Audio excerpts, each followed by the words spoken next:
here says it's 7 o'clock, so at this time we'll call the meeting to order.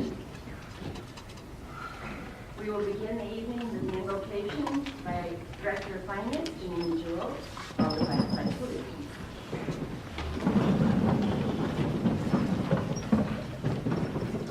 Let us pray. Heavenly Father, thank you for all the blessings you have bestowed on us.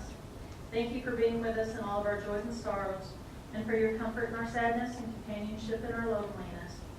Thank you for yesterday, today, and tomorrow for the whole of our lives. Please continue to guide and protect all of our public servants and their duties for our city and our citizens. Please protect all of those traveling this holiday season. We ask for this in your name. Amen. Please join me in the Pledge of Allegiance. I pledge allegiance to the flag of the United States of America and to the republic for which it stands, one nation, under God, indivisible, with liberty and justice for all.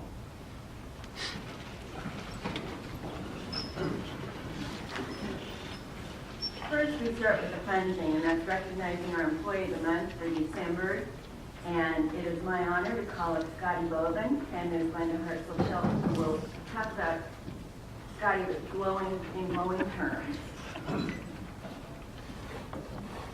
It is my pleasure, Mayor and Council, to be able to talk about Scott Bowman. Got too many Scotts there. Scott Bowman as being Employee of the Month. This is actually his second time. He was also Employee of the Month back in 2002. And well-deserved then and well-deserved now.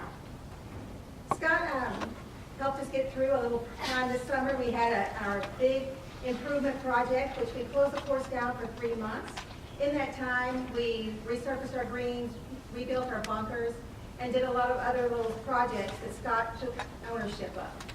I have to laugh because when we had the tower go up over by the Heritage Park, it has the home of Texas Star Golf Course.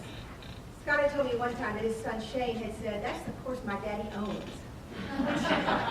It's funny, but the truth is, Scott does treat that like it is his own.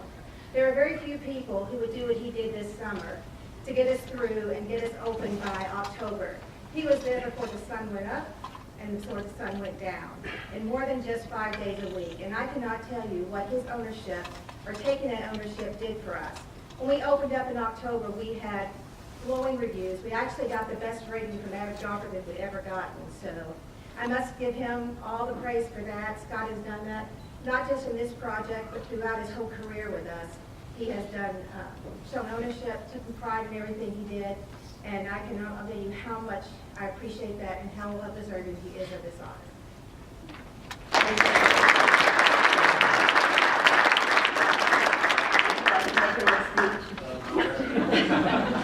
That is not the same outfit as this.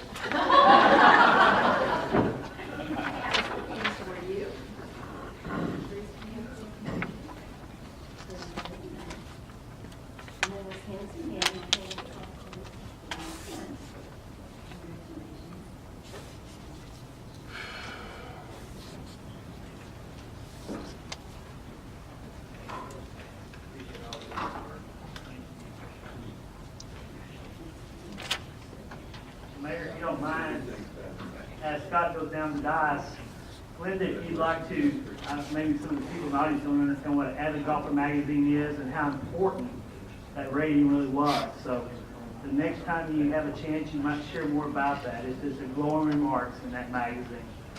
Good job. Thank you. Next, we will have our financial report for fiscal year ending September 30th, 2014, and Ms. Jewell.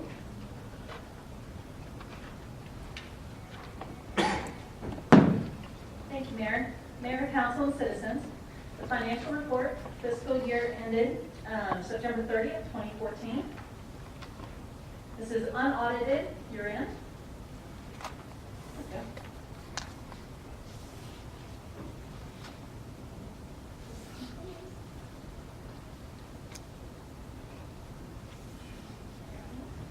The consolidated fund balance summary reflects the 5 different fund types used by the city. Due to various legal restrictions and accounting principles, different funds must be used to account for various types of funding sources and expenditures.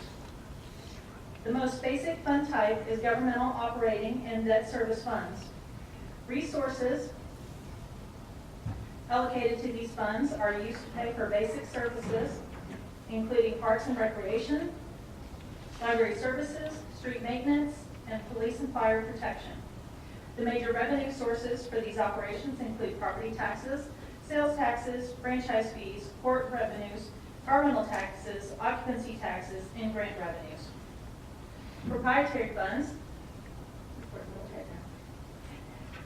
The proprietary operating and debt funds are used to account for business type operations that are generally self-supporting through user charges. These include the water and wastewater fund, the drainage fund, and many of our recreational funds such as the Texas Star Golf Course and the Texas Star Sports Complex. Internal service funds are used to collect fees from user departments, which are then allocated to replace the city's fleet and to provide employee health insurance and risk services. Fiduciary funds are used to account for assets the city holds in trust for the benefits of others. And the four major fund types comprise our operating funds. This summary is provided to show the change in fund balance from the beginning of the year to the end of the year. I will discuss most of the funds in greater detail in a few moments. But overall, we began the year with $40.5 million and ended the year with $41.25 million in the operating funds, an increase of over $709,000. We also maintain capital project funds to account for the resources and expenditures related to major infrastructure. Excuse me, you kept stating one ahead. Okay. We also maintain capital project funds to account for the resources and expenditures related to major infrastructure projects. The capital project fund balance decreases from $14.25 million to $13.4 million. Several projects were completed during the year, including wastewater projects near Ross, Slaughter, and Hewitt, CDBG 38th year ADA, overlay for Trailwood, Summit Ridge, West Park, Bays, Ector, Midway, and Trojan Trail. In addition, work continued on Glade Parks, Cullum Drive, and the reclaimed water line extension, water lines at El Camino Real, and the wastewater line along Denton Drive. Funds remaining on these projects were carried into 2015 for project completion. The consolidated statement of revenues and expenditures provide a more detailed review of the city's revenues and expenditures by type and provide comparisons to the adopted year as well as the prior year. Revenues exceeded budget in many of our major revenue categories. Property tax revenues exceeded prior year by $618,000 and exceeded budget by $164,000 due to an increase in appraised value, including incremental increases in the TERS area value. Total sales tax collections are up $1.2 million over budgeted estimates, which equates to a 7.5% increase over budget and approximately $1.4 million over the prior year. Selective sales tax, which includes the car rental tax, hotel motel occupancy tax, and mixed beverage tax, was up $694,000 or 5% over the budget estimates and $513,000 over the prior year. Gross receipt taxes were more than prior year receipts by $249,000 and exceeded budget projections by $232,000. Licenses and permits revenues were more than prior year receipts and exceeded budgeted expectations by $220,000. Grant and intergovernmental revenues exceeded budget projections by $157,000, and fines and fees exceeded budget by $231,000. Charges for services fell below prior year collections as well as being short of budget. Our water consumption was 13% less than estimated, and revenues per gallon was $3.86 per gallon when we had budgeted $3.91, most likely due to conservation efforts as well as timing of rainfall during 2014. At the golf course, we had planned on days that the course would be closed for the renovation, but 61 adverse weather days were significantly more than expected for the golf course, as well as other outside athletic facilities.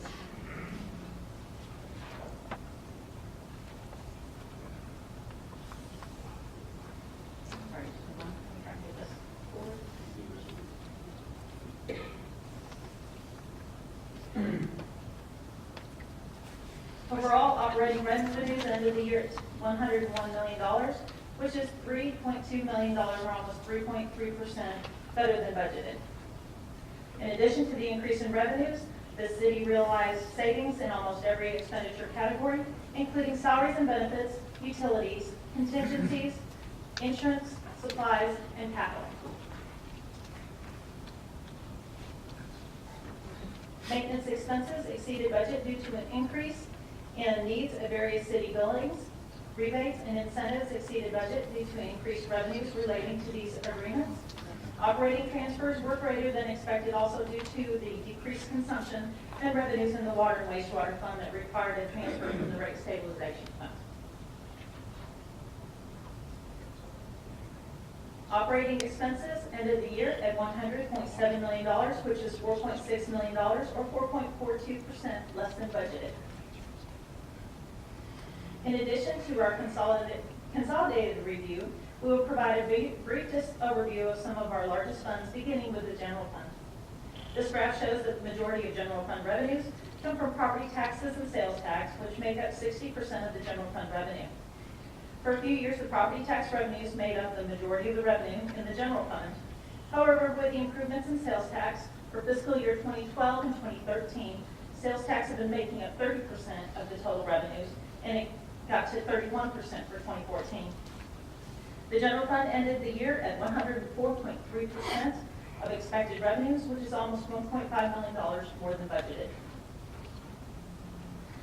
Total property tax revenues, which include the general fund portion, the debt portion, and the TER zone, exceeded budget by $164,000 and exceeded prior year by $618,000 due to an increase in property values, including that TER area. Sales tax revenues continue to show significant improvements throughout the year. The 1 cent sales tax revenue, including accruals through the end of the fiscal year, exceeded budget by $571,000. October receipts were up 14.27%, and November receipts were up 10.58%, both of which were accrued back to 2014. Total sales tax collections in the general fund, which includes a 4% for the property tax reduction, ended the year up $719,000, or 7% over budget. Municipal court revenue vary each year based on case volumes and timing of payments. For 2014, this revenue exceeded both prior year as well as budgeted year. Development revenues exceeded budget expectations and prior year collections. This increase is related to building permits. This graph of the general fund expenditures by department reflects that 60% of the budget is used to provide police and fire protection, with the remainder funding parks, community services, street maintenance, code enforcement, animal control services, library services, and other administrative functions. The total general fund expenditures ended the year at 94% of budget, which equates to $2.2 million in savings from our original budget appropriations. The fiscal year 2014 budget had a planned drawdown of excess reserves in the amount of $2.7 million. However, when you net the expenditure savings to the increase in revenues, we ended the year with $984,000 positive impact to our fund balance when compared to our original budget estimates. One of the other major governmental funds is the car rental fund. Car rental receipts also performed very well during the year. Total revenue, including year-end accruals, exceeded budget by $642,000. October collections were down 2%, and November was back up 6%. Overall, this fund ended the year with over $1 million more in fund balance than originally budgeted. Because of the volatility of this tax, the city continues to take a conservative approach to avoid becoming overly dependent on this resource for operating purposes. With the proprietary funds, the largest fund is the Water and Wastewater Fund. The Water and Wastewater Fund ended the year with total revenues of $20.3 million, which is $506,000 less than budgeted, primarily due to the decreased consumption. Total expenses for the Water and Wastewater Fund ended the year at 95.8% of the budget, which is $885,000 under our original budgeted estimates. After the rate stabilization usage, this fund shows a decrease of $10,000 for fiscal year 2014. In addition to some of our major funds, I'd like to touch on a few of our other operating funds. The EDC fund was projected to end the year with fund balance of approximately $1.2 million, but due to an increase in revenues and expenditure savings, they actually ended the year with fund balance of $2.3 million, which is almost $1.1 million than we had originally budgeted. The Crime Control and Prevention District revenues also exceeded budget estimates due to the increase in sales tax revenues. This resulted in an ending fund balance of $687,000, which is roughly $333,000 more than originally budgeted. Some of our other major proprietary funds include the Texas Star Golf Course and the Texas Star Sports Complex. Actual rounds for the year were down 10.2% compared to the budget and 38.4% compared to the prior year due to day closures for the weather as well as remodeling. Revenues per round ended the fiscal year at $48.52, which is more than budgeted expectations. Total revenues of almost $4 million are $139,000 above budget. Combined with operating overages of $149,000, the golf course ended the year with a net operating income of $665,000, and after factoring in debt and capital expenditures, they exceeded the year with a net gain of $7,000. Finally, the Texas Star Sports Complex.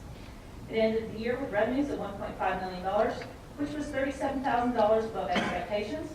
However, operating expenses of over $1.3 million were $28,000 more than budgeted, which still resulted in a net operating income of $204,000. After factoring debt and capital, this facility had a net gain of $37,000 for the year. We do plan to present your final numbers with the audited financial statements at your second meeting in January. Thank you, Ms. Jewell. Council, any questions? Thank you very much.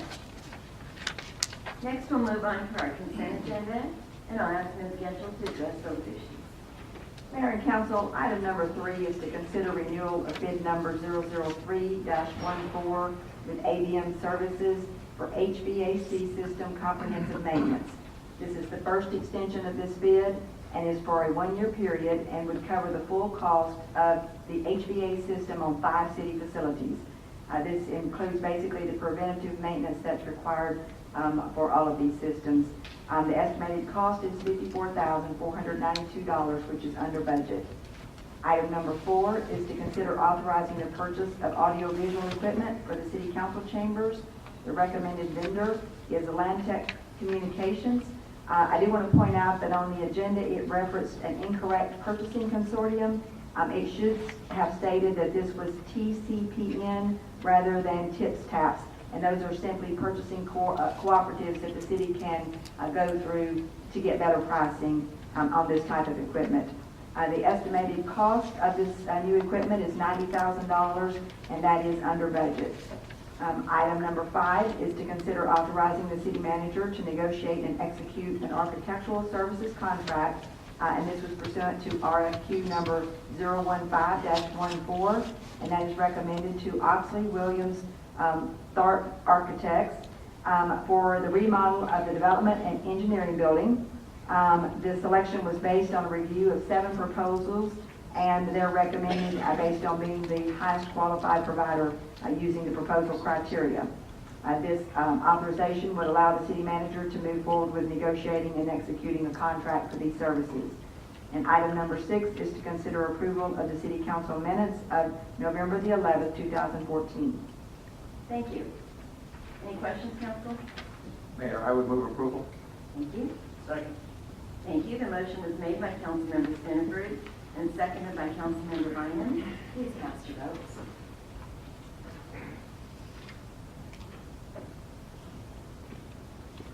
The motion passes. Item number 7 is to consider the first and final reading of ordinance number 2050. And I'll ask Mr. Collins to briefly talk about that.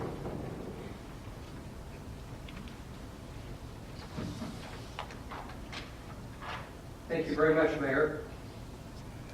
Chapter 42 in the Comprehensive Code of Ordinances contains the definition for smoking. In an attempt to be more clear regarding the definition of smoking, there would be a proposal to add to the definition of smoking that would include electronic vaping devices as well. As a practical matter, in y'all's consideration of adopting this amendment, as well as consideration of adopting a new definition for what constitutes an electronic vaping device, as a practical matter, what that would enable us to do is in areas that are posted for no smoking, it would allow for no vaping to be enforced as well. Thank you. Council, what's your pleasure? Mayor, I move approval. Thank you. Mayor, I'll second. Thank you. The motion was made by Councilmember Tompkins and seconded by Mayor Pro Tem Eilenfeld. Please cast your votes.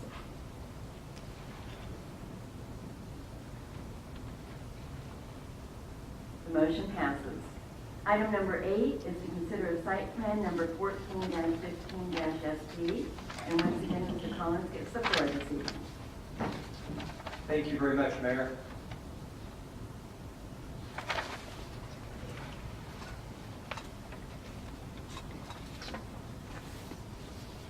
The subject property is located at 1201 Royal Parkway, on property that is zoned I-2. Ricochet Fuels currently operates from an existing facility at a location on Royal Parkway on the east side, south of Highway 10. Again, they are operating out of an existing facility, and what they would propose to do in the area depicted and shaded in green is to add a new administrative building that would be 7,800 square feet of additional space in a new building. There are 2 existing ingress-egress points off of Royal Parkway. On the southernmost entrance off of Royal Parkway would be the primary entrance that would be used to get to this new building that would be located. There will also be additional parking that will be included to support the additional square footage of this office space. If you recall from driving past that site, they've got existing landscaping in an island between the 2 points of ingress-egress that are a combination of drought-tolerant plants and river walk. They would intend to extend that landscaping to the new landscaping that would be added to that southwest corner of the site. David Carr and other representatives of the engineering and site plan team are here representing Kelly Roberts this evening and would be available to respond to any of your questions. Thank you. Council, any questions? Or a comment, Mayor. Go ahead, Attorney. Mr. Collins, could you let the audience understand what Ricochet Fuels is? And then secondly, give us a quick comment on their status nationwide and the ranking of their woman-owned business. Thank you very much. Kelly Roberts started her business 10 or 11 years ago in a garage in her home in Bedford. She relocated, or I should say she located to this site in Euless. She operates a wholesale fuel distribution company. You can see that there certainly are fuel pumps that are external to her building, but the overwhelming majority of her business is the negotiation of wholesale fuel contracts between the end users of that fuel and the source of that fuel. By virtue of their success, they are expanding at this location. To mention just a few of the awards that Kelly Roberts and Ricochet Fuel have received. From the Dallas Business Journal, they've been named one of the best places to work. In addition, the Dallas Business Journal has recognized Kelly as one of the top 10 largest women-owned businesses in the Dallas-Fort Worth area. The SMU Cox School of Business, the Fort Worth Business Press have recognized Ricochet Fuels as one of the top 100 companies in the Dallas-Fort Worth Metroplex. Thank you. What's your pleasure? Mayor, I'll move approval. Thank you. Second. The motion was made by Mayor Pro Tem Eilenfeld and seconded by Councilmember Bynum. Please cast your vote.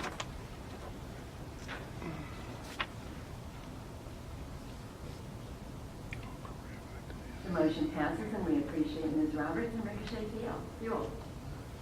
And item number 9. Thank you, Mr. Collins. Site plan number 14-16-ST. It is a privilege to represent this site plan before y'all this evening. Another small business that's got a nice success story in Euless, as Mr. McCamey mentioned to you during the pre-session. They had started in a wood frame structure in the Crest Haven Edition area, and they moved to this location, existing location at 900 Marlene Drive several years ago. They would be located on the west side of Marlene, on the north side of Highway 10. Mr. Anzani is the owner of the business, and he's here with us in the audience this evening. What he would propose to add to his existing facility to the south would be an addition of 1,960 square feet. As part of that expansion, a masonry screening wall would be constructed on the south end of the property, or if you're looking at the screen, on the left side. The architectural design of the proposed addition would match the existing architecture of the existing building.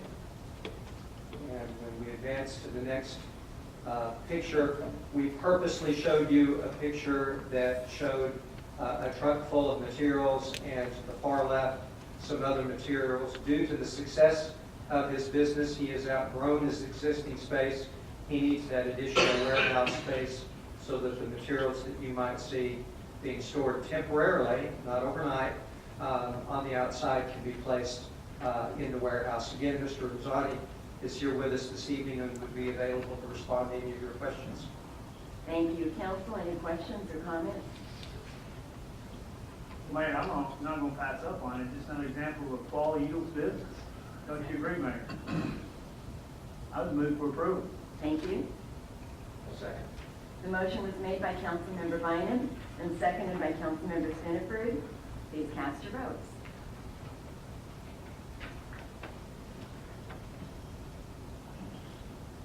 The motion passes, and Mr. Ronzani, we wish you continued success and thank you for being in Euless. Thank you very much. Item number 10 is to hold a public hearing for a specific use permit number 14-16 SUP and consider the first and final reading of ordinance number 2049. Thank you, Mr. Holmes. Last time. From me, anyway. You are being asked to consider a renewal of the specific use permit. The Reverend Fono, representing the Church of Tonga, is here with you this evening, representing the Church of Tonga. About a year ago, the City Council approved for a place of worship as is required by the city ordinances. We had worked with Mr. Fono and other members of his congregation to convert a structure on property located on Crest Haven Drive that had been previously used as a commercial use. There was a wood frame structure in the front that had been used as office space, and a warehouse to the rear that had been used for storage associated with the commercial business. We worked with the church for many, many, many months to convert the space to satisfy the building and fire code requirements associated with that assembly use. He satisfied all of those requirements and was able to secure a certificate of occupancy after the date that the original specific use permit had been approved about a year ago. The conditions that were adopted as part of that specific use permit are identified in your agenda communication. They again are the very same ones that had been adopted. The first consideration of the specific use permit, if I could highlight just a few of those, it would again be tied to Reverend Fono as well as to the chairperson of the Board of Trustees of the church. There were specific conditions that established a maximum occupancy within that structure that was based on the parking that could be provided both on-site and in a parking agreement that he would make with the owner of the business that's located at 1002 Crest Haven immediately to the south. It also established some specific allowances associated with the church in that there were a specific number of special events that could be conducted in any rolling 12-month period of time that with the approval of the city manager, with the church being able to establish that certain conditions could be met associated with those special events, the city manager would have the administrative authority to consider approval of those. And the last term that I wanted to highlight was that the residential structure, or that wood frame structure that I mentioned in the front of the property, would be used as a pastoral residence. What is different in this specific use permit is a recommendation that this be valid for a 6-month period of time. As a practical matter, the church's first services were conducted in August of this year, so there has not been a full year to determine what the potential impacts could be on the neighborhood of the church operating for a full year period of time. So what we are recommending is that this be valid for a 6-month period of time to allow that review of how it melts in with the neighborhood. Again, Reverend Fono is here, and I think other members of the congregation as well are here to respond to any specific questions. Thank you, Mr. Collins. We are in a public hearing. At this time, I will ask if there are any proponents. Reverend Fono, is there anything you would like to say? Thank you very much for the acceptance. Thank you. Are there any other proponents? Are there any opponents? Council, do you have any questions or comments? I do. Mr. Fono, could you come forward and please state your name and address for our records, please?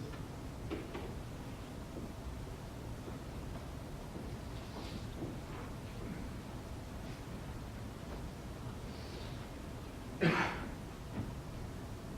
name is Alice Fono. I'm for 1000 Crosshaven Drive. Thank you, Reverend Fono. So I worked with you at the very beginning with the Planning and Zoning Commission, and now I've kind of moved into this role. City staff has spent a lot of time, and I'm just kind of asking as far as the quality that you have now in the facility. Is it what you were expecting a year ago? How is the attendance with the church, and is everything going pretty smooth? Yes, it's going really smooth, and the quality of the work has been great to us, being able to fulfill what needed by the city codes and the fire codes and buildings too. And both of the buildings and flock is doing all right. Thank you. Okay, good. I'm your closest neighbor from the council here, and so I come by pretty frequently. Are you guys still working on the structure, or with the trailer and all the wood out front? Are you still working on getting everything taken care of with the? Is there still work being performed, or are we a full service church now? It's been done, and we already got the certificate of occupancy. This was August of this year. Before the SEP was expired, we already get our CO. And there wasn't any work done. It already been fulfilled, and they are all happy about it. Good. There's no work, it's just been fulfilled. Okay, cool. So now we're with the 100% church services going on now, and all the work has already been fulfilled. Yes, we are on our worship weekly there, yes. Okay, cool. I'll continue to swing by. If I see you up front, I'll stop. Normally I'm the little guy on the scooter. I have a little scooter that I scoot around town on. I appreciate you working with city staff and all the time that city staff has placed on this case. You up to speed with your certificate of occupancy and just make sure everything goes smooth. That's what the 6 months is for, to make sure everything is, our time invested as the city is also the quality of work that you property is presenting. So, Yes, can I put in one last question since I'm here in front? I want to know, because we were given 1 year of our SUP in order to get the certificate of occupancy, but we did it and fulfilled everything before the expiration of the SUP, like about 46 days prior to the end of 1 year. So another one has been applied and extended to another SUP. I'm not understanding fully, since we have been fulfilled what desired and fulfilled what's needed before the end of the expiration of our SUP. So we are going for the second SUP now.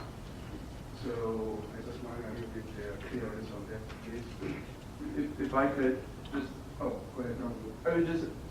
I would like to keep, 6 months is adequate enough time for a church within a residential neighborhood as you have, as well as your neighbors are extremely positive with you right now. I'm curious to watch how, when services start ramping up and the traffic flow of that, and you're needing to lean on your neighbors for parking spaces, how does that look like 6 months from now? That's my interest, and then I'll let Mr. McCamey talk about it in the city interest. Yeah, let me answer Reverend Bono's question, because that's a staff recommendation to the planning and zoning and then ultimately to the city council. For the audience, just so you know, this is a typical residential lot. That wooden structure that Mr. Collins talked about is a house. And the building that the Reverend is occupying as a church is what, in essence, was a garage building at the back of the house. So this is not a large lot. It's a typical residential lot. So Mr. Collins used to use the term that we're putting 10 pounds of flour in a 5-pound sack. Well, that's kind of what we're doing here. The lot was never designed for this. Reverend Bono, the reason we're recommending 6 months is typically when we grant an SUP to a user such as this in an area that it's not necessarily designed for, we want to see it operate efficiently and how it affects the neighborhood for a year. You and I have had this discussion several times. It is not to give you a year to come into compliance, it's to see you operate for a year. Y'all took about 9 months of your 12 months to get open. So you've been open since August, roughly 3 months. So all we're wanting to see is about 6 more months of you in operation to make sure that it's a compatible use to the neighborhood. That the traffic is not too high, that the parking not too high, that there's no outdoor storage, that Mr. Tompkins mentioned the trailer with the building materials. If there's no building going on, then the building materials can't be there. So we just want to see that in operation and make sure that it's going to be a good, compatible use for that neighborhood. Not trying to be harsh in any way. We've been over backwards to accommodate y'all, as you're well aware, but it's just to see your church in operation, not to pass judgment on your church, but just the impact on the neighborhood. That's it. Yeah, and after the 6 months, we're going to have another public hearing again? Yes, you would have to come back in for a renewal, and there'd be a recommendation then of whether to extend it, and if so, how long. We do concrete and landscaping to the community. Maybe that's the trailer you saw. That's part of our income to help the ministry. But there's nothing much on the building at the property. But thank you very much for this. I totally understand. I just don't want the trailer or building supplies to take up the parking spaces that are so valuable for this space. Because we are having to lean on our neighbors, so I don't want the trailer to take up 3 spaces that could be for your congregation. That's all I'm asking. Also, Reverend, if I might add to this, the SUP is to operate a church. It is not to operate a building company.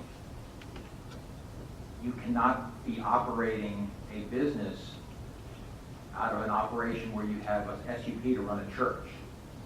They're mutually exclusive. You can't do both out of the same location and be in compliance with your SUP. So you have to follow the rules of the SUP, and that's why we need the extra 6 months, because if there's continuing to be obviously running a building business or a construction business out of the church, then it doesn't work. Okay? Thank you very much. Thank you, Reverend. With that, I make a motion that we approve this case with the 9 conditions from the planning and zoning. Thank you. I'll second. Thank you. The motion was made by Councilmember Thompson and seconded by Councilmember Stiniford. Please cast your votes.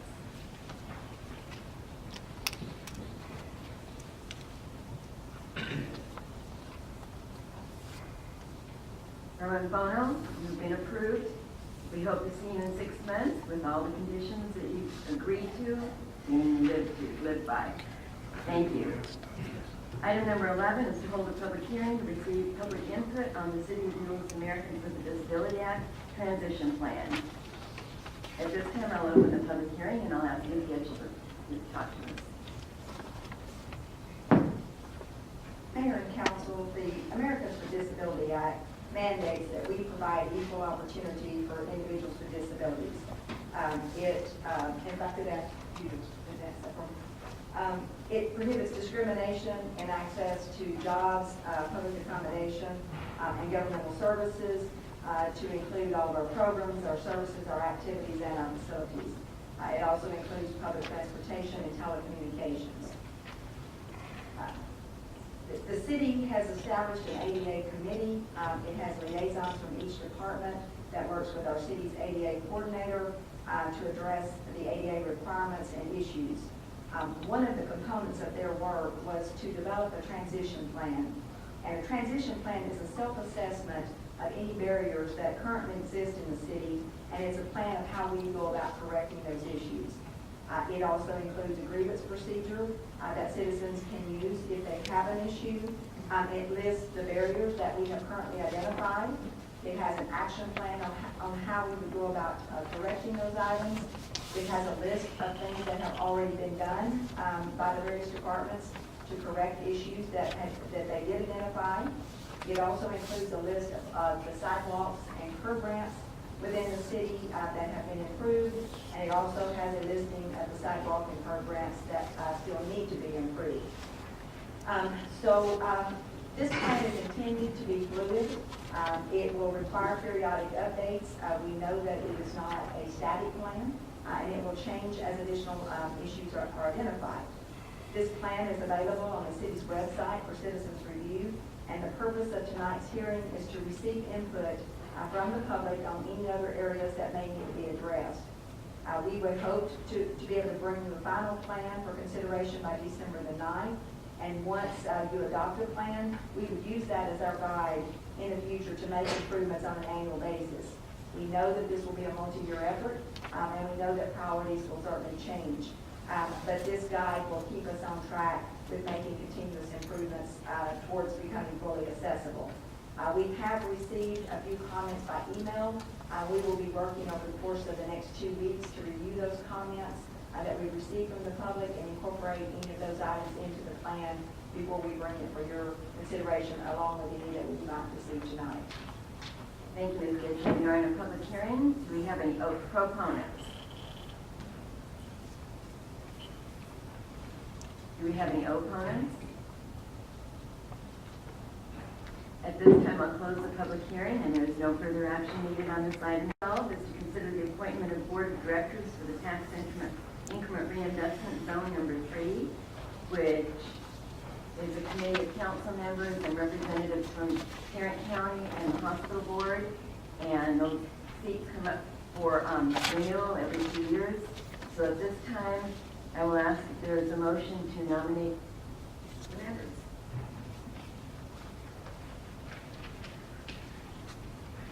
Mayor, I make a motion for the current vacant spot on the TERS number 3 board. I'd like to nominate Mayor Pro Tem Linda Ivanson for the vacancy to expire January 1st, 2015. And then I would, 2017 for the 2-year term, but we would also need to, the overall, yes. So the overall would need to be, the current members be renominated for the next 2 years. Needing me to read them off? Yes, please. Okay.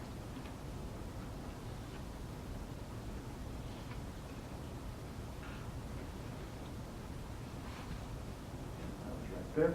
Okay, so for the council members would be Councilmember Eddie Price, Councilmember Linda Martin, Councilmember Tim Stinnerford, and then Councilmember Linda Eilenfeld. And do you have the names of the hospital in Tarrant County? I do. Thank you. The Tarrant County representative will be Carolyn Sims, Tarrant County Precinct 3 Administrator, Northeast Sub Courthouse. The JPS Health Network representative will be Scott Rule. He's the Vice President of Planning and Analysis for JPS Health Network. The Tarrant County College District Staff Liaison will be Mark McClendon, the Vice Chancellor for Finance at the May Owen Center. And those will all be in code 2017. Thank you very much. Thank you, Councilmember Tompkins, for making the motion, and Councilmember Stinneford for seconding. Please cast your votes. Mayor, may I augment the motion? You're actually Mayor Martin, you're not Councilman. Thank you. But Mayor Martin, do you accept Do you agree to, the change? I do agree to that gentleman. Thank you. Now, please cast your vote.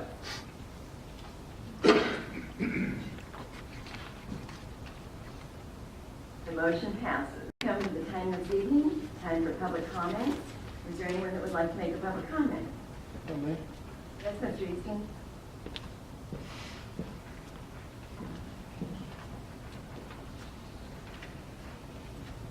Carl Easton, 1005 Fayette Drive, Euless, Texas. And, I would like a little more clarification on item 4 that was in the consent agenda on the improvements in the council chambers.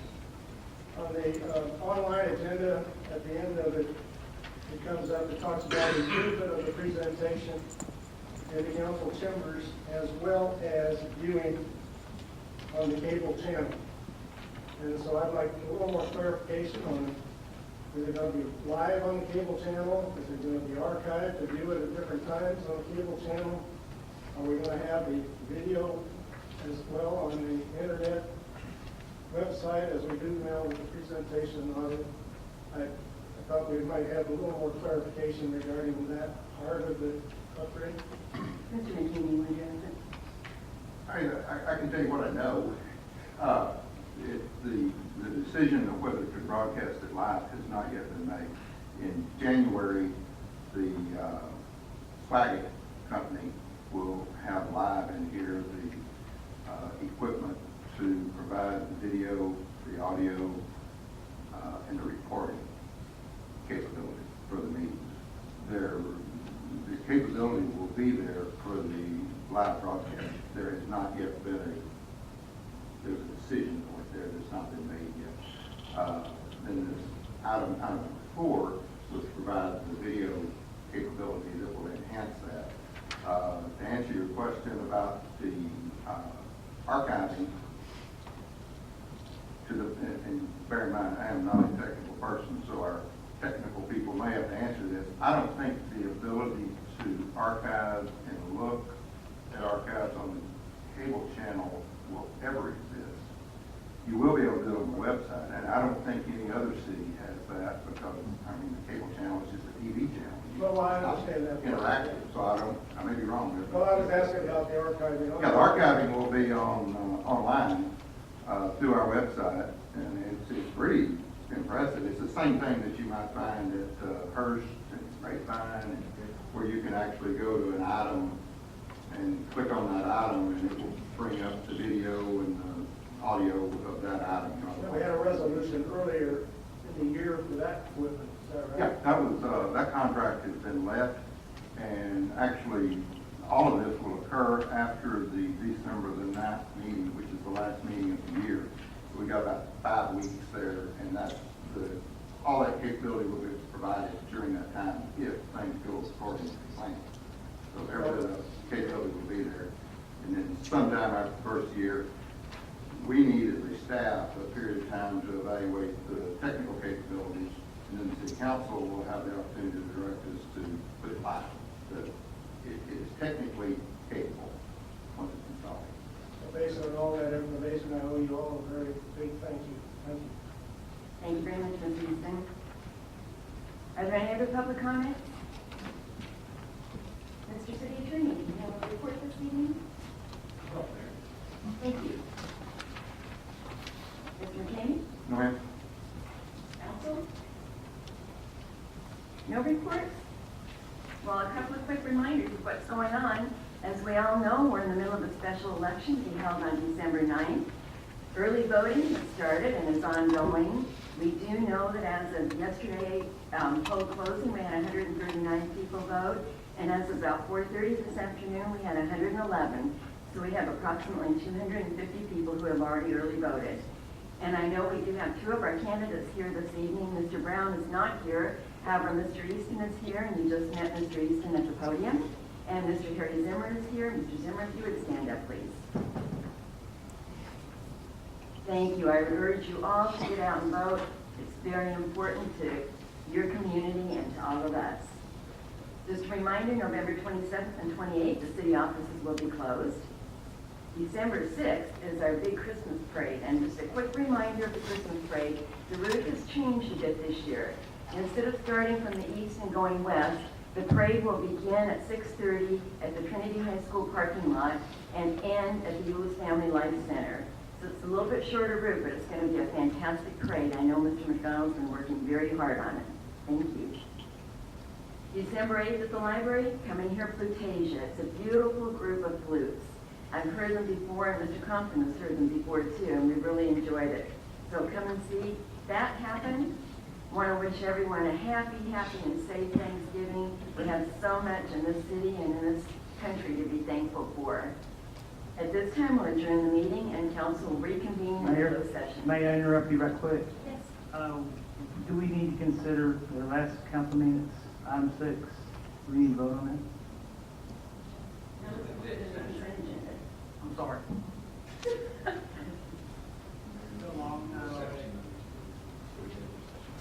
And as we convene into closed session, we will be discussing section 551.01, section 551.072, 551.087, and 551.071. We are reconvening in closed session. The meeting is adjourned.